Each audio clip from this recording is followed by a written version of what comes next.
Good morning everyone. मैं ज्योति पारिक और आपका हमारे महाविद्यालय के इस यूट्यूब चैनल में स्वागत है। और आज हम बीए सेकेंड ईयर का जो आपका पेपर है आर्थिक और संसाधन भूगोल, उसमें एक टॉपिक है पेय फसलें। हम पेय फसलों के बारे में आज पढ़ने जा रहे हैं। तो देखिए, पेय फसलें, आपको पता है पेय फसलों में तो दो ही फसल आती है, एक चाय और एक कॉफ़ी। तो आज हम चाय के बारे में पढ़ने जा रहे हैं। तो देखिए, इसके बारे में तो आपको सबको पता है कि चाय एक पेय फसल है, पेय पदार्थ है, क्योंकि हम सुबह से उठते उठते हम इसी पेय पदार्थ को काम में लेते हैं। और हम इस चाय के बारे में ये पढ़ेंगे आज कि इसका जो उद्भव है वो कहाँ हुआ, कब हुआ, कितने प्रकार की होती है, इसकी किस्में कौन कौन सी होती हैं, इसको उगाने के लिए कौन कौन से धरातल या फिर कौन कौन सी जो भौगोलिक दशाएँ हैं वो होनी चाहिए, और ये भारत में कहाँ कहाँ पाई जाती है और विश्व में कहाँ कहाँ इसका उत्पादन किया जाता है। इन सब चीज़ों के बारे में हम आज पढ़ने जा रहे हैं। तो देखिए, हम शुरू करते हैं पेय फसलें, जिनमें हमारा है चाय। ठीक है, तो हम देखते हैं कि ये जो चाय है उसका उद्भव कहाँ हुआ। चाय का उद्भव कहाँ हुआ? तो देखिए, यांगटीसी क्यांग घाटी, यांगटीसी क्यांग घाटी जो चीन में है, इस घाटी में चाय का उद्भव हुआ। मतलब इसका जो मूल स्थान है वो यांगटीसी घाटी को माना जाता है। ठीक है, अब हम देखते हैं इसका जो उद्भव है कब हुआ। इसका हम समय देखते हैं तो 16वीं शताब्दी में, 16वीं शताब्दी में चाय का उद्भव हुआ। कहाँ पे? चीन की जो ये यांगटीसी क्यांग घाटी है उसी घाटी में। अब हम देखते हैं कि इसकी जो किस्में हैं कितने प्रकार की होती है। किस्में, वैसे इसकी जो किस्म है वो एक तो चीनी चाय, एक है असम चाय। चीनी चाय का उत्पादन किया जाता है चीन में, और असम चाय का उत्पादन किया जाता है असम में। बिल्कुल सीधी सी बात है। ठीक है, और आगे हम देखते हैं कि ये किस प्रकार का पौधा है। तो यह एक सदाबहार पौधा है, सदाबहार पौधा, क्योंकि इस पौधे को एक बार लगाने के बाद, मतलब इस चाय के जो बागान है उन चाय के बागानों का एक बार विकसित करने के बाद कई सालों तक इसका उत्पादन किया जा सकता है। तो इस प्रकार से ऐसा नहीं है कि जैसे गेहूं, बाजरा आदि जो फसलें होती है उनकी तरह ऐसा नहीं है कि मतलब एक बार फसल हो गई फिर उसको 6 महीने के बाद उस फसल को काट दिया गया और फिर दोबारा फसल ऐसी बाजरे की फसल उगा दी गई, उसको भी फिर 6 महीने के बाद उस फसल को काट लिया गया। ऐसा नहीं है। इसलिए चाय के जो बड़े बड़े बागान होते हैं उन बागानों को एक बार विकसित किया जाता है और कम से कम 5 या 6 साल तक लगातार उनमें से उत्पादन किया जाता रहता है। इस प्रकार से ये एक सदाबहार पौधा है। ठीक है, आगे हम देखते हैं इसकी व्यापारिक किस्में कितने प्रकार की है। व्यापारिक किस्म, इसकी जो व्यापारिक किस्में हैं वो 5 प्रकार की है। ठीक है, पहली है हरी चाय, पहली है काली चाय। ये तो आपको पता है, हम सभी इसको यूज में लेते हैं। काली चाय, देखिए काली चाय का उत्पादन कैसे किया जाता है। जैसे मान लो चाय की जो बागान है, उन बागानों में चाय की जो पत्तियां लग गई, वो पत्तियां तैयार हो गई, फिर उन पत्तियों को वहां से तोड़ लिया गया। पत्तियों को तोड़ने के बाद उनको धूप में सुखाया जाता है और धूप में सुखाने के बाद उनके ऊपर पानी का छिड़काव किया जाता है। पानी का छिड़काव करने के कारण इनमें जो आर्द्रता अधिक होती है, उस आर्द्रता के कारण इनमें ये थोड़ी गलने लग जाती है, थोड़ी सड़न आने लग जाती है, और तो फिर इनको पेश लिया जाता है और फिर इनको डिब्बा में पैक कर दिया जाता है। और लेकिन सड़न के कारण क्या होता है, इनका रंग काला हो जाता है, और यही हमारी ये काली चाय है। दूसरी है हरी चाय, जो ग्रीन टी। देखो, इसको भी क्या किया जाता है, चाय के बागानों से पत्तियों को तोड़ा जाता है और तोड़ने के बाद इनको धूप में सुखाया जाता है, लेकिन इनमें क्या किया जाता है, पानी का छिड़काव इनमें नहीं किया जाता है। इस वजह से ये जो पत्तियां हैं वो हरी की हरी रह जाती है। और फिर इनको डिब्बों में पैक कर दिया जाता है तैयार होने के बाद में। तो ये हमारी ग्रीन टी है। फिर है उल्लुंग चाय, गट्टी चाय। तीसरी है गट्टी चाय। ये गट्टी चाय बहुत ही घटिया किस्म की चाय है।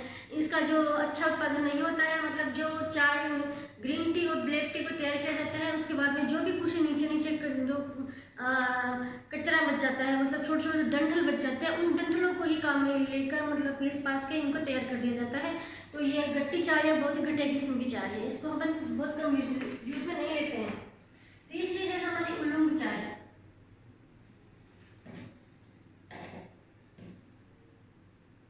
उल्लुंग चाय,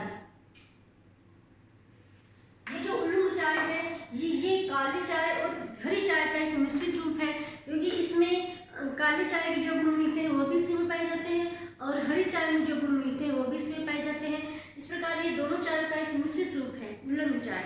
फिर अगली है अपनी पराग्वे चाय। पराग्वे चाय, ये पराग्वे चाय है जो ब्राजील और पराग्वे में पाई जाती है, इसलिए इसका नाम पराग्वे चाय पड़ गया। ठीक है, तो हमने इसकी ये 5 किस्में देख ली, काली चाय, हरी चाय, गट्टी चाय, उल्लुंग चाय और पराग्वे चाय। आगे हम देखते हैं इसकी भौगोलिक दशाएं।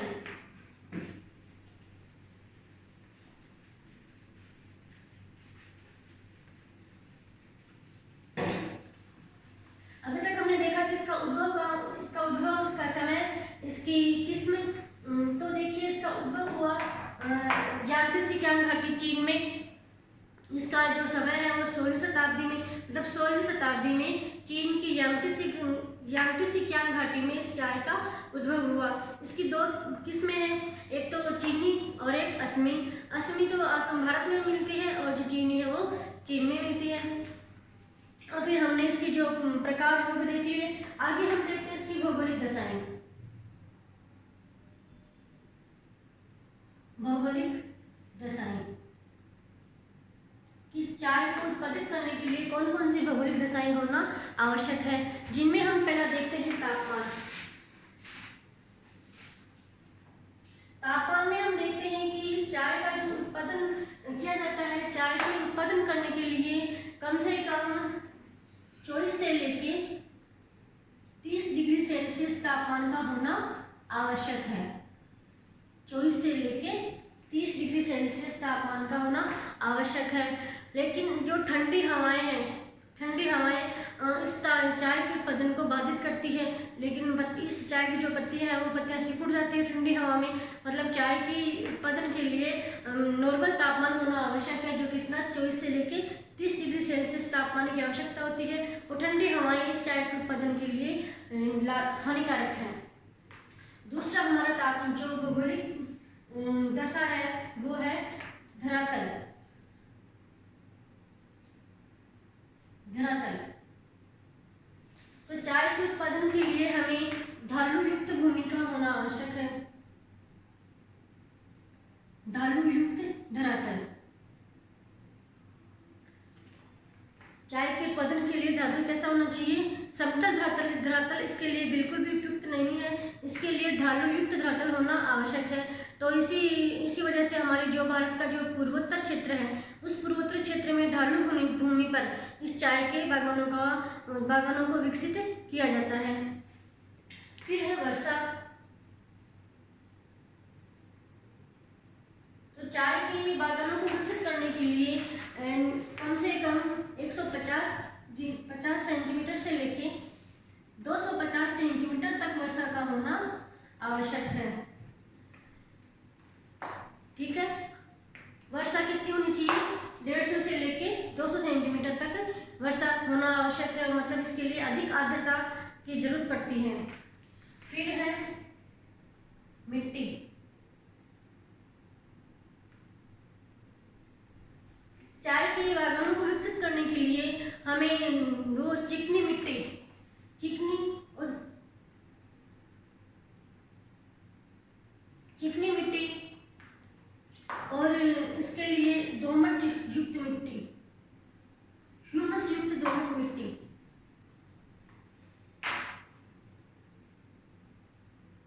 ह्यूमस युक्त दोमट मिट्टी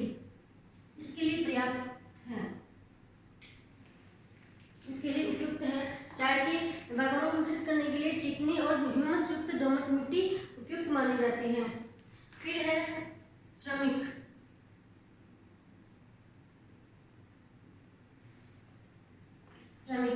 तो श्रमिक देखिए बहुत भारी मात्रा में तो इसमें चाय का जो उत्पादन किया जाता है उसमें बहुत बड़ी मात्रा में श्रमिकों की आवश्यकता होती है, क्योंकि इसमें सभी काम मशीनों के द्वारा नहीं होता है, लेकिन अधिकतर काम ही इसमें श्रमिकों के द्वारा किया जाता है। जैसे चाय की जो पत्तियां होती है वो तैयार होने के बाद उनको बागानों से चुनना, चाय की पत्तियों को चुनना, फिर उनको धूप में सुखाना, फिर इनको पीसना और फिर पैकेटों में पैक करना, इन सभी कामों के लिए अधिक मात्रा में श्रमिकों की आवश्यकता होती है।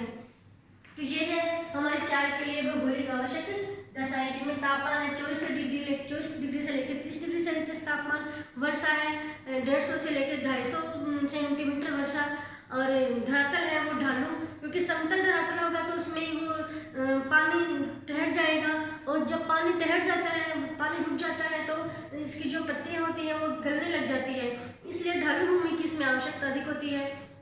फिर हमारा जो मिट्टी है तो इसमें इसकी चाय के बागानों के लिए मिट्टी होनी चाहिए हमारी दोमट युक्त, जो ह्यूमस युक्त दोमट मिट्टी जो अधिक आर्द्रता को ग्रहण कर सके वो और चिकनी मिट्टी इस चाय के लिए ज़्यादा उपयुक्त होती है। दोमट युक्त ह्यूमस युक्त दोमट मिट्टी जो अधिक समय तक आर्द्रता ग्रहण कर सके, ऐसी मिट्टी इस चाय की फसल के लिए उपयुक्त मानी जाती है। और अगला है हमारा लास्ट श्रमिक, क्योंकि श्रमिक भी सारा काम इससे श्रमिकों के द्वारा किया जाता है, तो भारी मात्रा में श्रमिकों की इसमें आवश्यकता होती है। तो ये हमारी भौगोलिक दशाएं हो गई। आगे हम देखते हैं इसके उत्पादन क्षेत्र। उत्पादन क्षेत्र में हम देखते हैं कि ये विश्व में कहाँ कहाँ चाय का उत्पादन किया जाता है।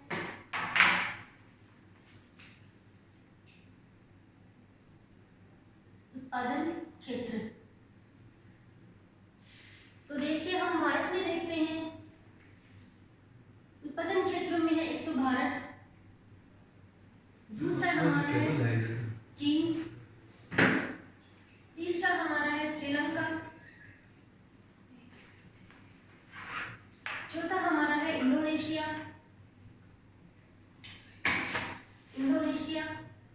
इस प्रकार से चाय का जो अधिकतर उत्पादन किया जाता है वो एशिया के दक्षिणी पूर्वी एशिया में ही, मतलब मानसूनी क्षेत्र में ही चाय का उत्पादन अधिक किया जाता है। मानसूनी क्षेत्र में जो जो देश आते हैं वो हमारे जैसे भारत है, चीन है, श्रीलंका है, इंडोनेशिया है, इस क्षेत्र में चाय का अधिक उत्पादन किया जाता है। तो हम देखते हैं कि भारत के कौन कौन से क्षेत्र में चाय का उत्पादन किया जाता है।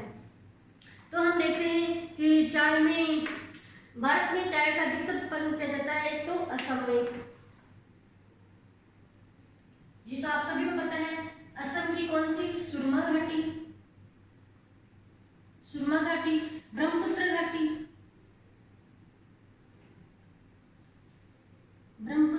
घाटी, असम की सुरमा घाटी और ब्रह्मपुत्र घाटी में चाय का उत्पादन किया जाता है। और असम के अलावा हमारा है जो पश्चिमी बंगाल की दार्जिलिंग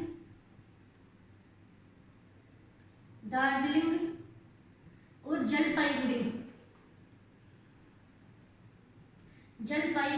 इन क्षेत्रों में चाय का उत्पादन किया जाता है। ठीक है, फिर हमारे भारत में देखते हैं तो हिमाचल प्रदेश की कांगड़ा घाटी में, हिमाचल प्रदेश की जो कांगड़ा घाटी है उसमें चाय का उत्पादन किया जाता है।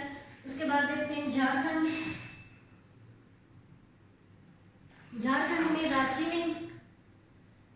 के रांची में भी चाय का उत्पादन किया जाता है। फिर हम देखते हैं अपने दक्षिणी भारत में, तो दक्षिणी भारत की जो नीलगिरी की जो पहाड़ियां हैं उन पहाड़ियों में भी चाय का उत्पादन किया जाता है। ठीक है, तो भारत में ये प्रदेश हैं, जैसे असम है, पश्चिमी बंगाल है, हिमाचल प्रदेश, झारखंड और दक्षिणी भारत। तो असम के सुरमा घाटी और ब्रह्मपुत्र घाटी में चाय का उत्पादन किया जाता है, बंगाल के दार्जिलिंग और जलपाईगुड़ी में, हिमाचल प्रदेश की कांगड़ा घाटी में और झारखंड के रांची क्षेत्र में, और दक्षिण भारत की जो नीलगिरी की जो पहाड़ियां हैं उसमें चाय का अधिक उत्पादन किया जाता है।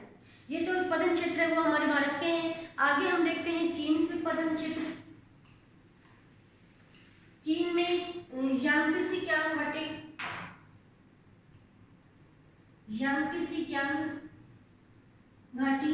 जो इसका उद्गम क्षेत्र है वह हमने सबसे पहले देखा था कि चाय का जो उद्भव कहाँ हुआ था, यांगत्से घाटी में ही हुआ था।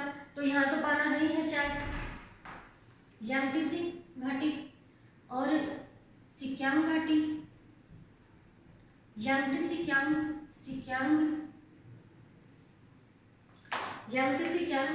सिक्यांग और फुकेन,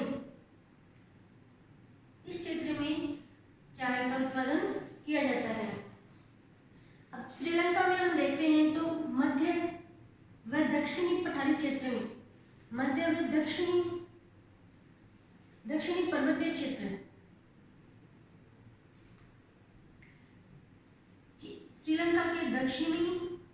श्रीलंका के मध्य और दक्षिणी जो पर्वतीय क्षेत्र है उस क्षेत्र में चाय का उत्पादन किया जाता है।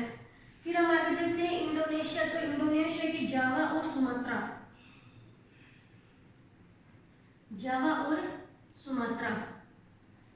इन द्वीपों में भी चाय का उत्पादन किया जाता है। इस प्रकार हमने इसके चाय के जो उत्पादन क्षेत्र है वो भी देख लिए हैं। चाय का उत्पादन क्षेत्र मोस्टली कहाँ किया जाता है, मानसूनी क्षेत्र में, एशिया का जो दक्षिणी पूर्वी जो मानसूनी क्षेत्र है उसी मानसूनी क्षेत्र में अधिकतर चाय का उत्पादन किया जाता है। जिनके जो मानसून क्षेत्र के जो देश हैं, चीन, श्रीलंका, इंडोनेशिया, भारत, श्रीलंका, इन क्षेत्रों में ही चाय का उत्पादन अधिक किया जाता है। तो आज का हमारा टॉपिक यहीं समाप्त हो रहा है और कल हम एक नए टॉपिक के साथ आते हैं। तब तक